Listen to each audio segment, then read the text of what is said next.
আল্লাহ যখন এই পৃথিবী সৃষ্টি করলেন, পৃথিবীর মধ্যে ভাইব্রেশন হচ্ছিল, কাঁপাকাঁপি। আল্লাহ পৃথিবীর কাঁপাকাঁপি বন্ধ করার জন্য পেরেকের মতো পাহাড়গুলোকে পৃথিবীতে ঠুকে দিলেন, কাঁপাকাঁপি বন্ধ হয়ে গেল। এই দৃশ্য দেখে ফেরেশতারা বলে, ইয়া রব, পাহাড়ের এত শক্তি, আপনার সৃষ্টির মধ্যে পাহাড়ের চেয়ে শক্তিশালী কিছু আছে? আল্লাহ বললেন আছে। সেটা কি? আল্লাহ বললেন সেটা লোহা, কারণ লোহা দিয়ে পাহাড় কাটা যায়, ঠিক কিনা? লোহার কথা শুনে ফেরেশতারা অবাক। ফেরেশতারা প্রশ্ন, তাহলে আপনার সৃষ্টির মধ্যে লোহার চেয়ে শক্তিশালী কিছু আছে? আল্লাহ বললেন আছে। কি সেটা? আন্নার, আগুন। কারণ আগুন লোহাকে কি করে? গলিয়ে ফেলে। ফেরেশতারা শুধু অবাকই হচ্ছে।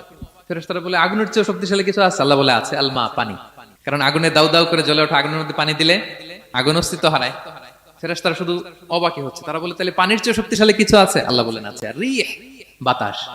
কারণ বাতাস পানিকে একদিক থেকে আরেক দিকে নিয়ে যায়। জলের মধ্যে বায়ুর উচ্ছ্বাস লাগলে জলোচ্ছ্বাস তৈরি হয়, ঠিক কিনা? ফেরেশতারা আবার অবাক হয়ে বলে, তাহলে বাতাসের চেয়ে শক্তিশালী কিছু আছে? আল্লাহ বললেন আছে। সেটা কি? বলতেছে বনি আদম, ওই মানুষ শক্তিশালী যে গোপনে দান করে।